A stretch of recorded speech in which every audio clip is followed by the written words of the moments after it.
Hey guys, and welcome back to the Very Lazy Ramble.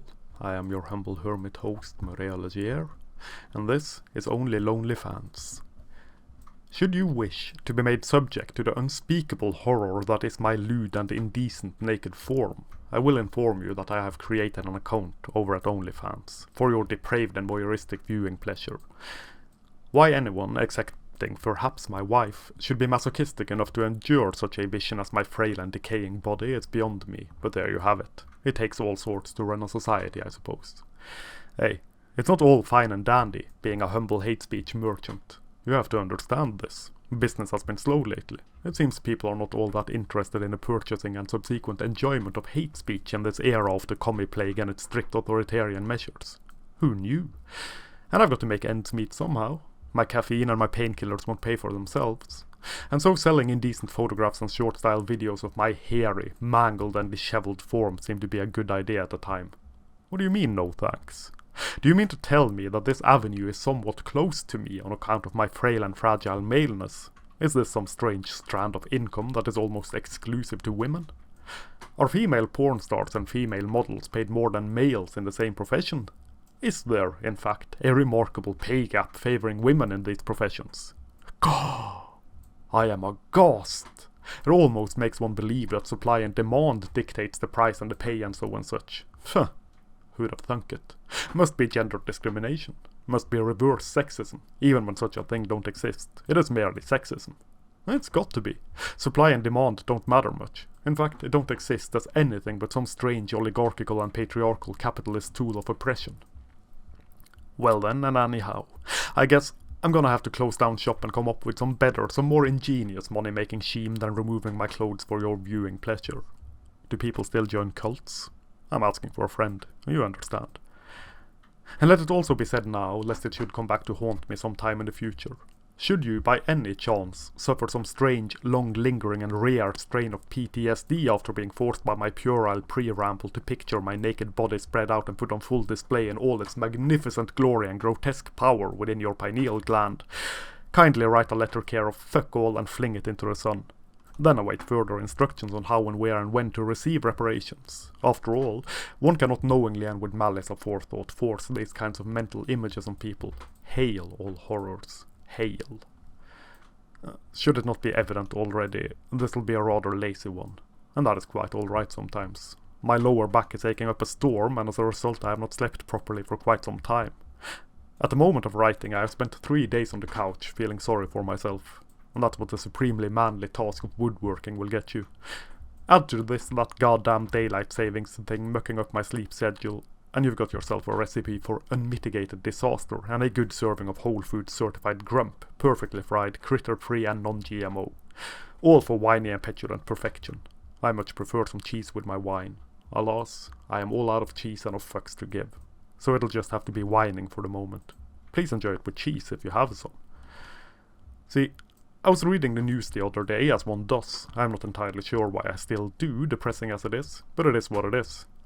And it appears that the Norwegian mass media have finally discovered OnlyFans. And so too did our thoughts, of which it appears that we have a not insignificant amount. Shock and horror and concern followed, as it usually does whenever women do anything not condoned by the forces of feminism. Or condoned by the forces of feminism, all depending on the whims of the great quivering pussy in the sky. No matter. As a result of having discovered this lewd and indecent sight wherein young women are forced to remove their clothes for a rather remarkable profit after first willingly and knowingly opening an account and registering and proving their age and other such things which they are forced to do by the horrible hands of the patriarchy and the globalized male gaze of oppressive tyrant males everywhere, our mass media manufacturers of mass hysteria and madness saw fit to interview a couple of these models from OnlyFans. All women, as one would expect. One of these women claimed she had made quite a lot of money on the site, all whilst being victimized by the quote creeps, unquote, who paid her money for the pictures which she willingly put up there in order to attract business and make a shitload of money, apparently by victimizing herself. One of those interviewed, and this is most remarkable, saw fit to object to the over-sexualization of women within society. This was apparently an abhorrent problem, despite her evidently contributing to it herself. You know, by selling sexualized pictures of herself and such. This is either an interesting case of doublespeak, or something to serve as proof once again that people completely lack self-awareness in this age of the great and mighty wobble.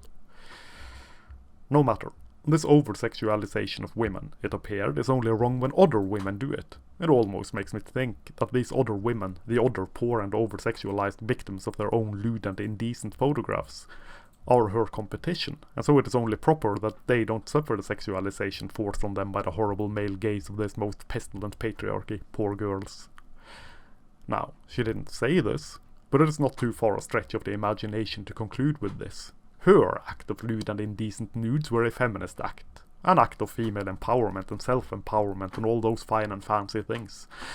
And so it was, and it is quite alright. This goes without saying. The others, who just so happened, by pure random chance, to be her competition. Well now, that is an act of oppression. Quite telling, I think. If it is proposed to be a feminist act, then it is noble and empowering, carrying neither blemish nor fault, neither double standards nor grade A bullshit. The others may be oppressed, and this one was empowered, even when being victimized by the creeps. Now, this is not to cast any shade upon or complain about how these women choose to earn their money. I am curious, though, as to whether or not they pay income tax on it. To be perfectly honest, I don't care what they show or don't show. I don't care if they want to pose nude for money. I have no objections. They are free to do whatever the hell they want to do, as they bloody well should be. And I am free to not give a fuck about their lewds and nudes, free to not get all up in a flurry of bonerific money spending. Why should I? What bothers me is the attitude presented by some towards the supporters and the fans of the models on OnlyFans. You know, those who pay their damned bloated earnings, presenting them as creeps and whatnot, showing neither gratitude, respect or compassion towards them, even when they pay quite a lot of money for a short one-on-one chat, or their pictures or videos or whatever.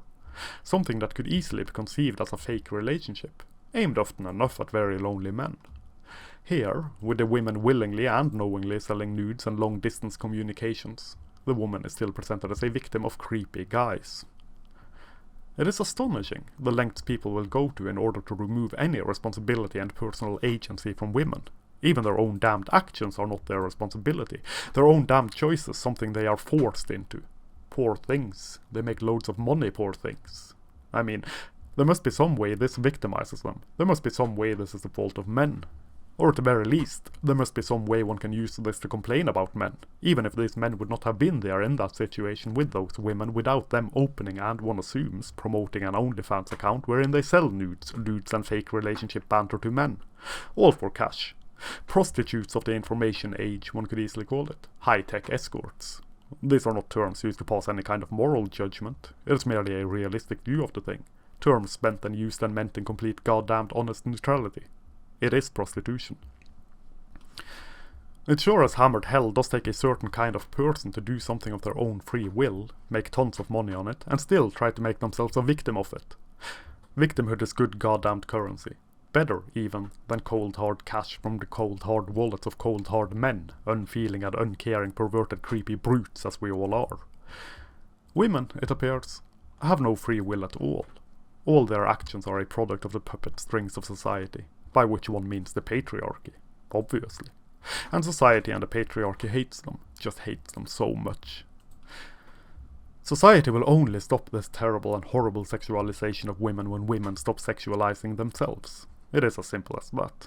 And I doubt women will ever stop doing something that lucrative, at least not as long as they can still feign victimhood for their own actions. Nor do I think they should be forced to quit, by this side or that side. Because I hold this strange belief that any adult human being should be free to do as they please with their lives and with their bodies, see? Remarkable as this may damned well sound. Coupled with this belief is, of course, that one has to be aware of the consequences of one's actions and so take goddamned responsibility for it. Making a career willingly, on sex appeal, on one's body, only to then turn around and make oneself out to be a victim of this, and this often happens when beauty and, as a result of this, one's income fades with age, I have noticed. Strange that. It's akin to me amputating one of my legs on purpose, only to then complain that I now have to walk with a limp for the rest of my life.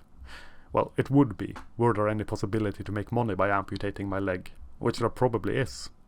Say, you wouldn't be interested in a moderately muscular leg by any chance. And that, I think, what's that for this ramble. I hope you enjoyed it more than my previous ramblings. Please check out the links down below should you wish to support me without me having to cut off my leg. And thank you very much for listening. I'll catch you next time. This is Maria Legier, signing off.